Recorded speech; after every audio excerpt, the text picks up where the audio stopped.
Hey everyone, sorry I am not there again today. As you can probably tell, I'm not feeling super great.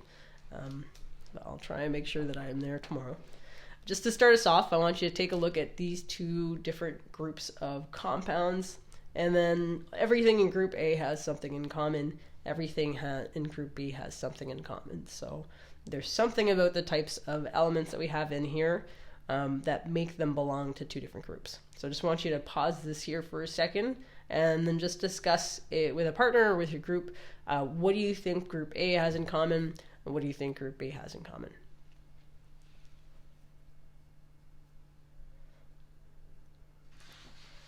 Okay, so hopefully you had some time to talk about that, and we'll take a look at this again in a second.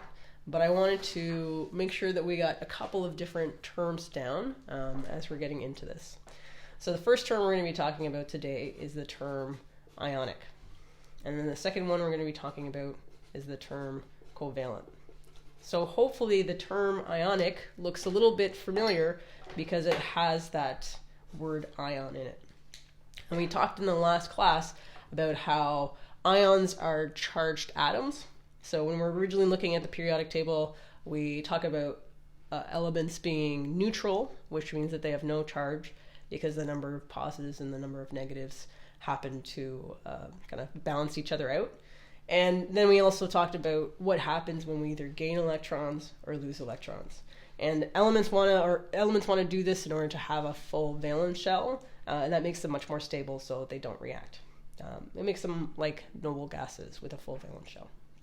So when we're talking about an ionic compound, we're talking about a compound that is made up of ions, so charged elements. And one of the things that we'll notice with ionic compounds is that we actually have, they're made up of metal elements and non-metal elements. So we get things from different sides of the periodic table.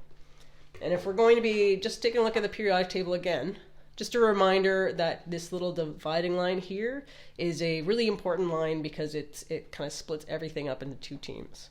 So the biggest team on this side is the metals. And if you're having any trouble remembering which ones are metals, right along the top here we have things like iron and nickel and copper.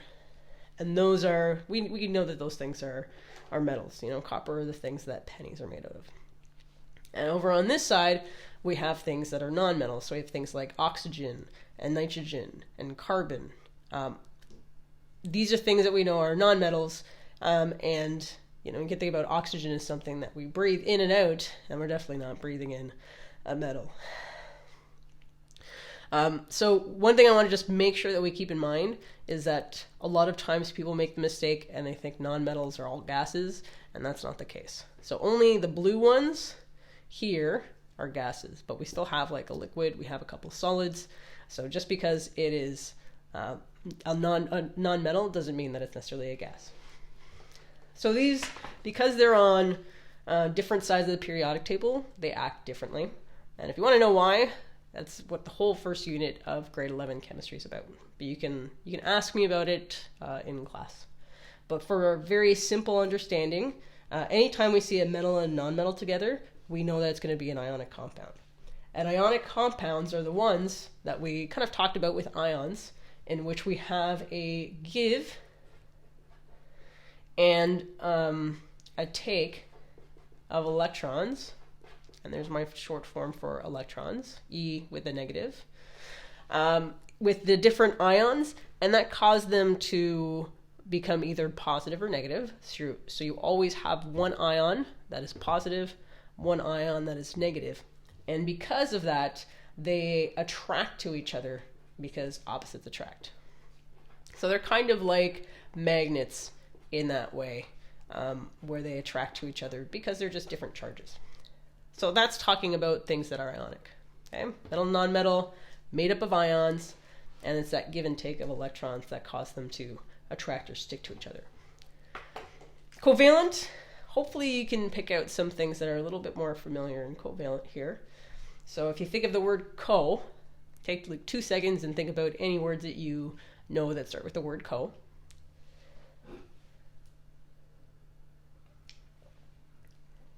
Hopefully among some of those words, might be things like cooperate or collaboration. So co is always talking about that idea of things working together. And then valent, well, this one that we've already talked about before is the valence energy level is that outside energy level. So what happens with covalent compounds is that these are ones that share electrons. So we can become full by either giving away electrons or taking electrons from another element, but we can also just share electrons. And I'll go through what this would look like in a second. So ionic, when they're on opposite teams, when we have metal and nonmetal, that's when we have that give and take. When they're on the same team, or when they're all nonmetals, so covalents are all nonmetals, this is where we have that sharing happen. And since we have that sharing happen, the electrons actually get counted twice. So they get counted with both of the elements that are part of that bond. And these are all different types of bonding. So when we talk about bonding, we're talking about, like how do we actually have elements come together and stick together? So we have either an ionic bond or a covalent bond. All right. So our electrons get counted twice. And we'll take a look at that in 1 second. So I want you to think back to that original page that I put up with group A and group B. And hopefully you can see offhand that here in group A, we have sodium, which is on this side of the periodic table, magnesium, which is over here, calcium, and potassium. So all of these are on this side of the periodic table. Aluminum is also a metal, so just keep that in mind. And so these ones are all metals, while chlorine, bromine, oxygen, nitrogen are all nonmetals. So our first group there is actually an ionic compound group. And in group B here, we've got carbon and oxygen, phosphorus and oxygen, phosphorus and fluorine, and those are all nonmetals. Now for hydrogen, I just left that for 1 second because even though hydrogen's over on this side, we still count it as a nonmetal. Hydrogen's just kind of a special element in which it does whatever it wants. And it can act like a metal at times, but if you see it combined with other non-metals, and especially if it's not the first element, then that's going to be a covalent. Okay, so our two groups here are actually ionic compounds and covalent compounds. So we can actually visualize what things look like when they're giving and they're taking electrons from each other. So here, let's draw one of those first compounds. So we'll take a look at sodium and chlorine. And here we have a sodium ion, and we know that sodium has one valence electron because it's in the first group, so I draw one dot there. And then here I have chlorine, and chlorine has 7 valence electrons because it's in that 7th group. So it says 17 on top, but you just ignore the 1. So what happens is this sodium is going to give its electron over to chlorine, and that means that sodium has now lost that outside shell. We draw this by just having nothing around the outside. We put brackets around the element to show that it's being changed in some way, so it's not the original element. And then we have to indicate the charge here, which is a +1 charge. And it's a +1 charge because it now has one more positives than it does negative. So sodium has 11 positives, 11 protons. It's got 10 electrons because it lost one, so it's got a +1 charge. For chlorine,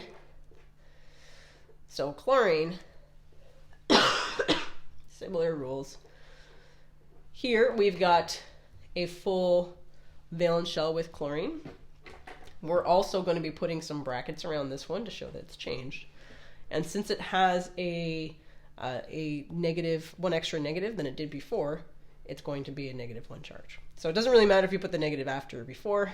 I just like to think about it as this has one extra positive and this has one extra negative. So this is how we would show an ionic compound, because now that one's positive and one's negative, they will attract together and they'll stick like magnets. If we're going to do something that might be a little bit tougher, then we can always look at something like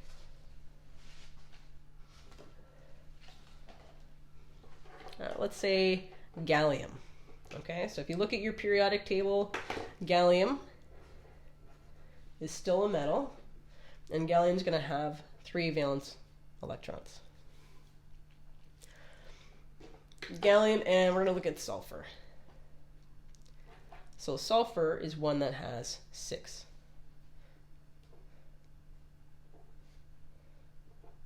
Now, you might want to just draw it so that you have like those empty unbonded spots here that are close to the element that you're going to be bonding with. So this electron is going to go into this empty spot. This electron is going to move into this empty spot. But we have 1 electron that's left over. So if you have an electron that's left over, then you actually have to add on another element that's going to be taking that electron. So you might have to add on multiple of these elements. And so since I have an extra element left over, I'm going to add on another sulfur. I draw the valence electrons there. And this one, so this electron now is going to move over to the sulfur.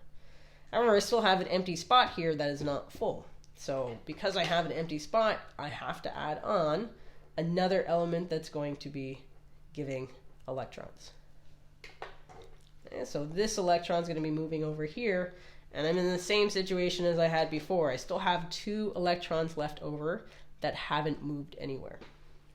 So it's kind of a back and forth until you find how many of each one of these you need so that each one's going to be full. So you can get rid of all of the metals, are able to get rid of all of their valence electrons, and then all of the nonmetals have their valence filled. So this one's going to move over here, and this one's going to move over here, and finally all of the elements have kind of gotten their valence shells where they need to be. So the way that we would write something that looks like this is that we would indicate that there were 2 of these gallium ions. I put them in the brackets again to show that they change. And since each gallium lost 3 electrons, that means it's going to have 3 more positives. And for my sulfur, I draw my sulfur ion, and I put down its valence electrons and the electrons that it happened to have gotten from the gallium. And since it got 2 electrons, it has 2 more electrons than it did before, as a -2 charge. And the only thing I have to do is make sure that I put a number in front here telling me how many of those ions that I actually have. So here I have 2 gallium ions, and the metals are the ones that don't have any valence electrons around them because they lost them. And the nonmetals are the ones that have valence electrons because they happen to have gained some. Okay, so this is probably one of the hardest ones that you're going to see, and you do have an example of that coming up. So hopefully that explanation helps. The last thing we're going to look at is some covalent examples. So that was an example in which we were giving and taking electrons. Here we're going to be looking at some that are a little bit, we're going to be looking at covalent ones, so they're going to be sharing electrons. And let's start with one that we're familiar with. Anytime you're drawing covalent electrons, whichever one needs the most electrons, put that one in the middle. So if we're looking at something like water, here we have oxygen, and oxygen has 6 valence electrons, and then hydrogen has 1 valence electron, and here's another hydrogen with 1 valence electron. So this 2 tells us we have 2 hydrogens, and since there's no number here, it's like the invisible one you have in math, we have 1 oxygen.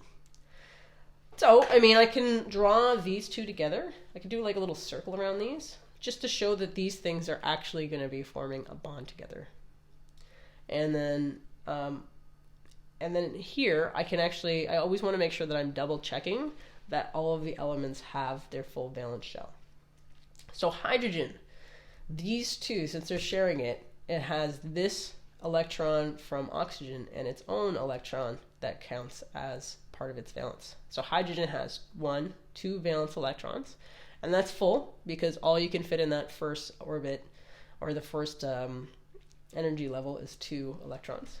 And then for oxygen, we've got 1, 2, 3, 4, 5, 6, 7, 8. So oxygen is also full because it's got all of its valence electrons. And we don't have to do anything after this point. We're just going to leave it at this for now. Let's try a little bit of a harder one. So let's look at one where we have a bunch of different, we've got like more than just 2 elements, or not more than just 2 elements, but we've got a few elements there. So here we're going to have C2H6. So again, I always want to make sure that I have, actually I'm going to make that C4. Let's make it a little bit tougher.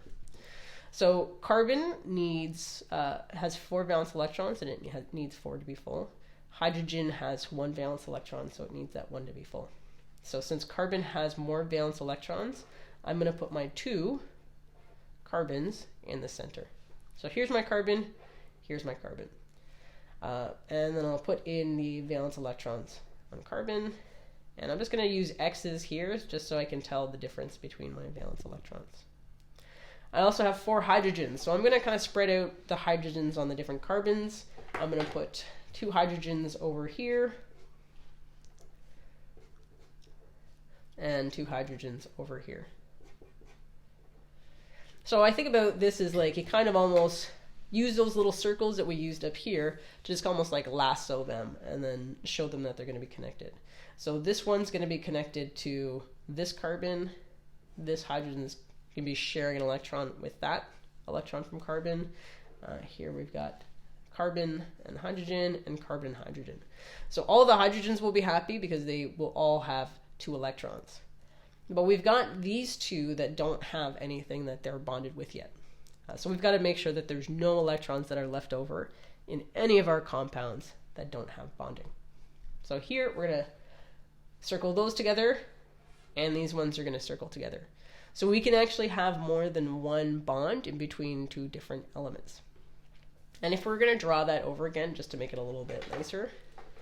So here's our 2 carbons, and our carbons are sharing, so there's actually like 2 bonds in between the carbons. There's 1 bond, and there's the other bond. And then for each of our hydrogens are connected with one of those electrons. So that electron, there's an electron, and there's another electron. So if I'm going through, again, all of my hydrogens have 2 valence electrons. And if I'm counting for my carbons, then this carbon has 1, 2, 3, 4, 5, 6, 7, 8 valence electrons. And this one has 1, 2, 3, 4, 5, 6, 7, 8. So all of them have 8, all of the carbons have 8 valence electrons. So hopefully that is a good overview of just how you can visualize these different compounds coming together. Send me an email if you have any questions on that, and I'll see how I can help you. And we'll take this up again tomorrow. So the answer sheets are there. Just make sure that you try it yourself first, because it's important to know where you might have your misunderstandings or you might be making your mistakes. So you can just make that mental note when you're doing it in the future and not make that not have that same misunderstanding later. Take care. Wish I was there, and I'm sure I'll be there soon.